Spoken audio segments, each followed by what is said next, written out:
Good morning student, class 12 विषय history 18 शताब्दी की क्रांति पढ़ रहे थे हम। उसके आगे देखिए हमने 4 पॉइंट पढ़ लिए थे पहले, ठीक है। 4 पॉइंट हो गए थे प्रशासनिक, हमारे प्रशासनिक, आर्थिक, धार्मिक, ठीक है। अब नेक्स्ट हम देखते हैं सैनिक कारण और उसके बाद में तत्कालिक कारण। 2 कारण रहा है, 5वां हमारा है सैनिक कारण। 1857 की क्रांति के सैनिक कारण क्या क्या रहे इसके बारे में हम देख लेते हैं। सैनिक कारण में देखिए 1857 की क्रांति से पूर्वी भारतीय सैनिकों ने अंग्रेजों के विरुद्ध बगावत की थी। बंगाल में 1764 में सिपाही विद्रोह हुआ था। कौन कौन से विद्रोह हुआ था? 1764 में बंगाल में सैनिक विद्रोह है, 1764 बंगाल, ठीक है, ये हमें याद रखने के लिए। इसके अलावा 1806 बेलूर, 1806 बेलूर, ठीक है। उसके बाद में 1824 बैरकपुर, एक मिनट,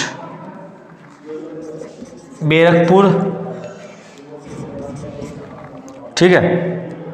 इसके अलावा बहुत सारे हैं, ठीक है। तो ये 2-3 तो तुम याद रख ही लेना आराम से। इसके अलावा और 1824 में बैरकपुर में सैनिकों द्वारा समुद्री मार्ग से बर्मा जाने से इनकार करना, 1844 में बिना अतिरिक्त भत्ते के सिंध जाने से मना करना, 1849 में 22वें एनआई, 1850 में 66वीं एनआई और 1852 में 38वीं एनआई ने विद्रोह किया। अफगान युद्ध में अंग्रेजों को पराजय का सामना करना पड़ा और पंजाब में संघर्ष में उन्हें बहुत हानि हुई। सेना में अंग्रेजों की तुलना में भारतीय सैनिकों की संख्या लगातार बढ़ती जा रही थी। 1856 में भारतीय सेना में 2,33,000 भारतीय सैनिक और 45,322 यूरोपीय सैनिक थे। क्रीमिया युद्ध में अंग्रेजों की पराजय ने भारतीयों में उनके अजय होने का भ्रम तोड़ दिया। अवध का अंग्रेजी साम्राज्य में विलय ने बंगाल की सेना में तीव्र आक्रोश व असंतोष उत्पन्न किया, क्योंकि बंगाल की सेना में अवध के सैनिकों की संख्या अधिक थी। वेतन भत्ते, पद व पदोन्नति के आधार पर भी भारतीय सैनिकों के साथ भेदभाव किया जाता था।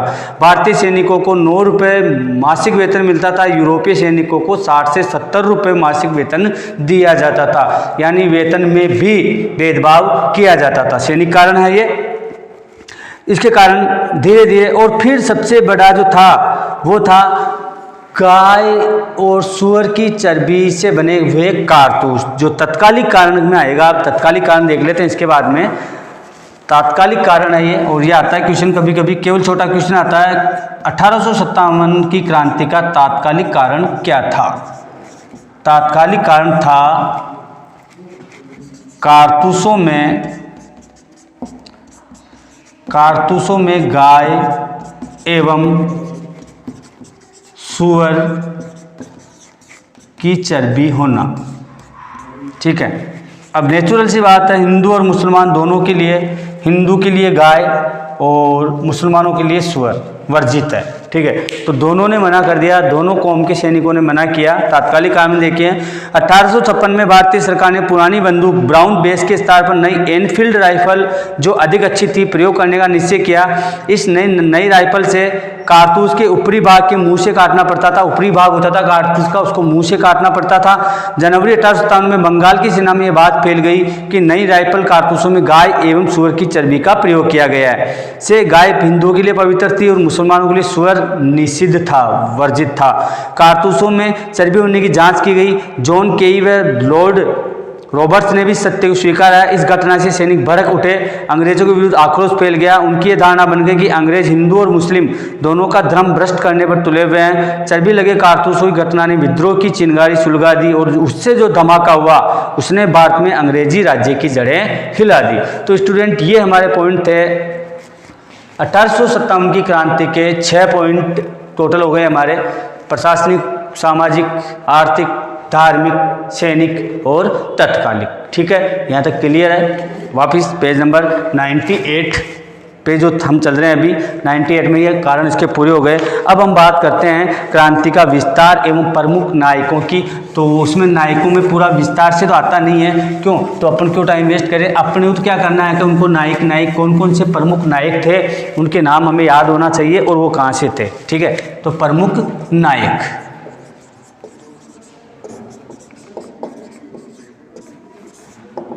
इसके बाद में नेक्स्ट 2 वीडियो में मैं इसको पार्ट को पूरा करना चाहूँगा कि ये 2 वीडियो में अगर ये पार्ट पूरे हो जाएं तो 6ठा चैप्टर हमारा स्टार्ट करना है। तो कोशिश मेरी यही है कि जनवरी या फरवरी मैं लगभग फरवरी में पूरे हमारे कंप्लीट जो जो टॉपिक आ रहे हैं बस उसी टॉपिक के वीडियो आपको मिलेंगे और वही टॉपिक आपको पढ़ने हैं, उसके अलावा बाकी टॉपिक आपको नहीं देखने हैं, ठीक है। तो जल्दी से हो जाए तो एक बार मार्च के अंदर हो सकता हम रिवीजन स्टार्ट कर दें, इंपॉर्टेंट चीज़ें वापस पढ़ना शुरू कर दें। अब देखो, नायक 18 क्रांति को आकस्मिक घटना बताने का प्रयास किया इतिहासकारों ने, जबकि अधिकांश विद्वानों का मानना था कि ये सोची समझी क्रांति थी जिसका नेतृत्व विभिन्न प्रदेशों में अलग अलग नेताओं ने किया। योजना के कर्णधार मुख्य रूप से नाना साहिब, उनके भाई बाला साहब और वकील अजीमुल्ला थे। क्रांति का एक जगह से दूसरी जगह प्रचार करने का तरीका था चपातियाँ और लाल कमल, ये याद रखना, आता छोटा क्वेश्चन। क्रांति का प्रचार कैसे करते थे? क्रांति का प्रचार करते थे चपाती एवं कमल का फूल,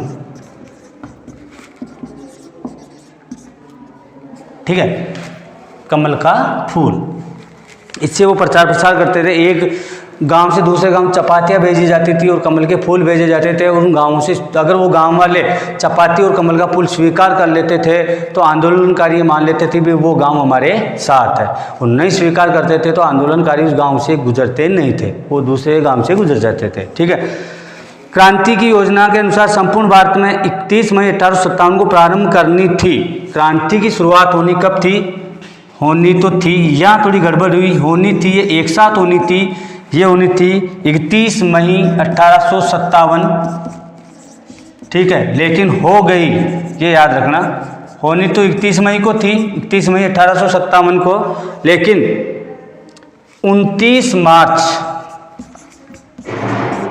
ये 31 है भाई, कंफ्यूज मत होना, 31 मई 1857 को होनी थी, हो गई 29 मार्च 1857। मार्च, अप्रैल, मई, 2 महीने पहले क्रांति हो गई, ठीक है। क्रांति ये याद रखना, 29 मार्च 1857 बैरकपुर की छावनी में सैनिक मंगल पांडे ने चर्बी वाले कारतूस को मुंह से काटने को मना कर दिया, उससे बंदी बना लिया गया और उसे फांसी दे दी गई। इस संघर्ष का प्रथम बलिदान था। मेरठ में 85 सैनिकों ने इन कारतूसों को प्रयोग करने से मना कर दिया। परिणाम स्वरूप उन्हें कैद कर कारावास का दंड दिया गया। 10 मई 1857 को सैनिकों ने विद्रोह कर सभी कैदी सैनिकों को मुक्त करवा लिया और दिल्ली की ओर चले गए। ये चीज़ें नोट कर लेना। क्रांति का प्रचार कैसे किया गया? ये चपाती कमल का फूल होनी थी 31 मई 1857 को, हो गई 29 मार्च 1857 को, ठीक है। अब हम नायकों की बात कर रहे हैं। नायक कौन कौन से उस समय जो थे जिन्होंने प्रत्यक्ष रूप से, परोक्ष रूप से, अप्रत्यक्ष रूप से अपना योगदान दिया था क्रांति में। सबसे पहले हम बात करते हैं दिल्ली। दिल्ली में उस समय था मुगल वंश का शासक जिसका नाम था बहादुर शाह जफर। बहादुर शाह जफर, ठीक है। दिल्ली में बहादुर शाह जफर, पेज नंबर यहाँ नोट कर देता हूँ 99, पेज नंबर ये है हमारा 99, ठीक है, 99 पे पढ़ रहे हैं हम। क्रांतिकारियों ने 12 मई को दिल्ली पर अधिकार कर लिया। मुगल बादशाह सम्राट बहादुर शाह द्वितीय ने क्रांतिकारियों को नेतृत्व करना स्वीकार कर लिया, उसे भारत का सम्राट घोषित किया गया। इस समय लेफ्टिनेंट विलोबी ने क्रांतिकारियों का कुछ प्रतिरोध किया लेकिन पराजित हुआ और भाग निकला। सत्ता के प्रतीक के रूप में दिल्ली पर अधिकार के साथ ही 1857 क्रांति का प्रारंभ माना जाता है। विद्रोह शीघ्र ही उत्तरी और मध्य भारत में फैल गया। भारतीय नरेशों को संग्राम में सम्मिलित होने के लिए पत्र लिखे गए। लखनऊ, इलाहाबाद, कानपुर, बरेली, बनारस, बिहार के कुछ क्षेत्र, झांसी और अन्य कुछ क्षेत्रों में विद्रोह हो गया। लॉर्ड कैनिंग ने शीघ्र ही क्रांति के दमन की योजना बनाई। भारतीय नरेशों व नेताओं के आपसी सामंजस्य की कमी का लाभ अंग्रेजों ने उठाया। दिल्ली पर मात्र 5 दिन में अंग्रेजों ने अधिकार कर लिया और दिल्ली की जनता से प्रतिशोध लिया गया। दिल्ली में क्रांति का वास्तविक नेतृत्व बहादुर शाह जफर के सेनापति बख्त खां ने किया। सम्राट को बंदी बना लिया गया और निर्वासित कर रंगून भेज दिया गया जहां 1862 में उनकी मृत्यु हो गई। यह इनका बहादुर शाह जफर का। उसके बाद में अवध में थी बेगम हजरत महल। अवध में थी बेगम हजरत महल। बेगम हजरत महल ये थी अवध। लखनऊ में विद्रोह 4 जून को प्रारंभ हुआ। बेगम हजरत महल ने अपने अल्पवयस्क पुत्र को नवाब घोषित कर अंग्रेजों के विरुद्ध संघर्ष प्रारंभ किया। जमींदारों, किसानों, सैनिकों ने उसका साथ दिया। अंग्रेज रेजिडेंसी में आग लगा दी गई। रेजिडेंट हेनरी लॉरेंस मारा गया। जनरल हेवलॉक और आउटरॉम को भी सफलता नहीं मिली। ऐसी स्थिति में सर कॉलिन कैम्पबेल ने गोरखा रेजिडेंट की सहायता से पुनः लखनऊ पे अधिकार कर लिया। ठीक है, तो ये लखनऊ। उसके बाद में हम बात करते हैं कानपुर। कानपुर में नाना साहब तात्या टोपे। झांसी में रानी लक्ष्मीबाई, वहाँ भी विद्रोह हुआ। होरूज ने आक्रमण किया था झांसी पे, लेकिन पराजित होने पर लक्ष्मीबाई कालपी पहुंची। तात्या टोपे के सहयोग से ग्वालियर पर अधिकार कर लिया। 1858 में अंग्रेजों ने पुनः अधिकार कर लिया।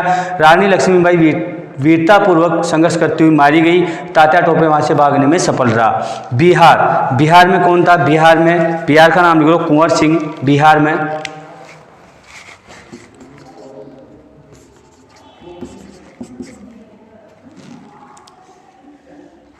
बिहार में था कुंवर सिंह।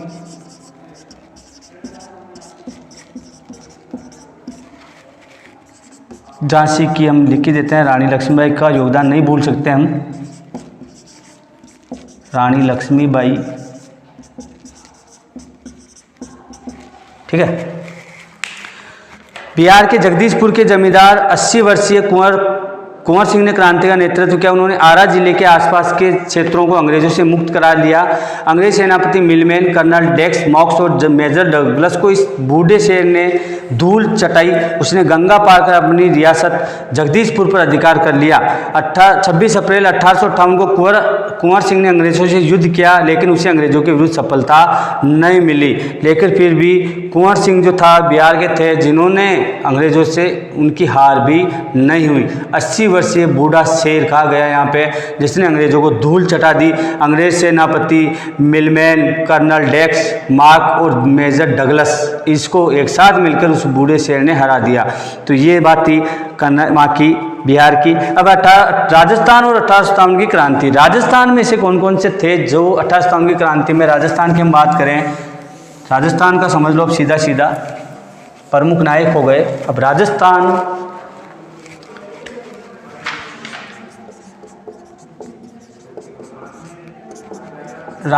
में 1857 ईस्वी की क्रांति,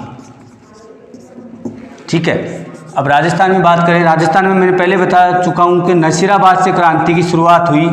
नसीराबाद के बाद में राजस्थान में बीकानेर, जयपुर, उदयपुर, अलवर, डूंगरपुर, बांसवाड़ा, कोटा, बूंदी, धौलपुर, जैसलमेर, सिरोही के शासकों की सहानुभूति अंग्रेजों के प्रति थी, क्रांतिकारियों के प्रति नहीं। लेकिन राजस्थान की वीरभूमि में स्वतंत्रता प्रेमियों की कमी नहीं थी। आहवा का ठाकुर खुशहाल सिंह, देखो नसीराबाद,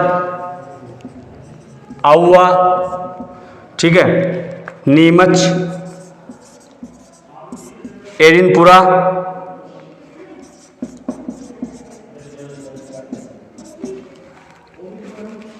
आहवा ठाकुर खुशहाल सिंह सहित नसीराबाद, नीमच, एरिनपुरा की अंग्रेज सैनिक छावनी में क्रांति का बिगुल बजाया। और ये 6 सैनिक छावनियाँ थी अंग्रेजों की, ये याद रखना।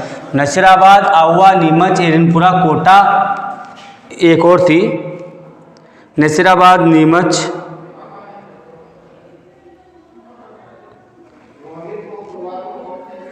और देवली।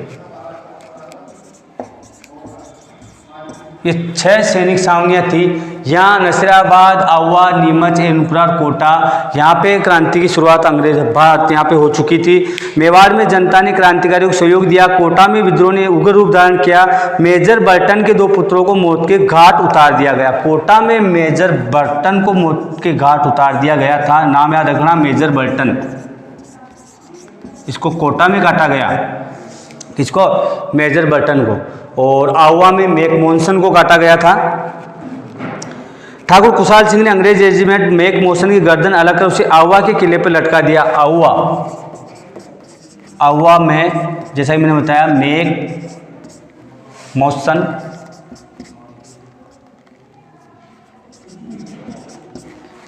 मेजर बर्टन को कोटा में उसके 2 पुत्रों सहित उसको मौत के घाट उतार के किले पे उसकी गर्दन टांग दी गई। और आहवा में ठाकुर खुशहाल सिंह ने अंग्रेज रेजिडेंट मैकमोहन की गर्दन लगकर आहवा के किले पे लटका दिया। लेकिन अंग्रेज सेना ने शीघ्र ही आहवा पर अधिकार कर लिया। आमजन ने इस क्रांति में साहस का परिचय दिया, लेकिन उचित नेतृत्व व शासकों के असहयोग से विद्रोह सुव्यवस्थित और सफल नहीं हो सका। दक्षिण भारत की बात करें, दक्षिण भारत में स्वतंत्रता संग्राम। तो दक्षिण भारत में भी स्वतंत्रता संग्राम जो है रहा। पढ़ लेते हैं इसी पेज नंबर 100 पे आप दक्षिण भारत के बारे में देख लेना। लिख देता हूँ दक्षिण भारत, क्योंकि इसमें इम्पोर्टेंट है नहीं, लेकिन हम एक बार उसको नजर के बाहर तो निकाल ही लेते हैं, देख लेते हैं। नवीनतम अनुसंधान ये करते हैं कि क्रांति का प्रभाव दक्षिण भारत में गोवा, पौंडीचेरी सहित सुदूर दक्षिण तक गया। महाराष्ट्र में रंगा बापूजी ने अंग्रेजों के विरुद्ध जनसेना तैयार की। बेलगांव, सतारा, कोल्हापुर आदि स्थानों पर उनका नेतृत्व किया। सतारा और पंढरपुर में क्रांति आरंभ हुई। उसके बाद नासिक, रत्नागिरी, बीजापुर में भी क्रांति की घटनाएं हुई। विशाखापट्टनम में अंग्रेजों के विरुद्ध तेलुगु भाषा में पोस्टर चस्पा किए गए। गोलकुंडा में भी चिंता भूपति ने विद्रोह किया। बेंगलोर में मद्रास सेना की 8वीं घुड़सवार सेना और 20वीं सेना ने भी बगावत की। तो वहां पर भी दक्षिण भारत में भी ये 18 सितंबर की क्रांति अछूती नहीं रही। क्रांति की लपटें पूरे भारत में चारों तरफ फैली, तो दक्षिण भारत भी इससे अछूता नहीं रहा, वहां भी क्रांति जो है हुई। इसके अलावा और भी दक्षिण भारत में नेतृत्व करने वाले में रंगा बापूजी बताया, सोनाजी पंडित, रंगाराव, मौलवी सैयद अलाउद्दीन, भीमराव मुंडगी, छोटा सिंह, अण्णाजी फडणवीस, गुलाम बोस, सुल्तान बख्श, अण्णागिरी कृष्णा, मुलबागल स्वामी, मुल्ला सली, कौनजी सरकार, विजय कुद्रादत्त, कुंजी मामा, केरल आदि विशेष उल्लेखनीय है। तो इससे स्पष्ट है कि स्वतंत्रता संग्राम संपूर्ण भारत में व्याप्त था, संपूर्ण भारत में स्वतंत्रता संग्राम ये फैला था। तो स्टूडेंट ये था 1857 की क्रांति के हमने कारण पढ़े। उसके बाद में क्रांति जो है वहाँ के साथ साथ हमारे यहाँ पर भी क्रांति जो है राजस्थान में कहाँ हुई जो है लिखा हुआ है यहाँ पे, नसीराबाद, आवा, नीमच, चैनपुरा, कोटा, देवली, आवा ठाकुर कुशाल सिंह, यहाँ पे छोटे कृष्ण आते हैं। कोटा में मेजर बर्टन को काटा गया उसके 2 पुत्रों सहित और उसको किले पे लटका दिया गया।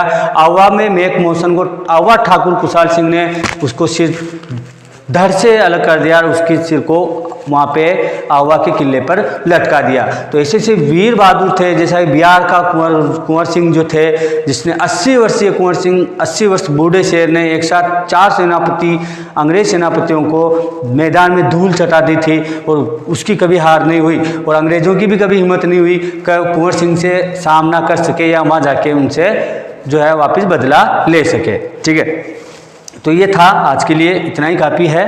ठीक है, एक बार नोट कर लो, कोटा, आवा, राजस्थान में 1857 की क्रांति और उसके बारे में। ठीक है, अब जो नेक्स्ट वीडियो होगा उसमें हम देखेंगे क्रांति की असफलता के कारण कि राजस्थान में या पूरे भारत में करें तो 1857 की क्रांति असफल क्यों रही और उसके बारे में फिर देखें हम क्रांति के परिणाम। तो इस करके 2 वीडियो में, अब जो आएंगे 2 वीडियो इसके बाद में, उसमें तुम्हारा यानी हमारा ये 5th चैप्टर कंप्लीट हो जाएगा और हम 6th चैप्टर की ओर प्रस्थान कर जाएंगे। ठीक है, तो ये ज़रूर देखिएगा, पढ़िएगा। पेज नंबर में लिख रहा हूँ साथ के साथ 99 100, ताकि तुम देखते रहो। कन्फ्यूजन किसी भी चीज़ का तुमको नहीं होना चाहिए। ठीक है, और कन्फ्यूजन नहीं होगा तो तुम आराम से इसको ईजी वे में इसको आप कर लोगे। ठीक है, आज के लिए इतना काफ़ी है, मिलते हैं नेक्स्ट वीडियो में, तब तक के लिए गुड बाय, धन्यवाद, ओके।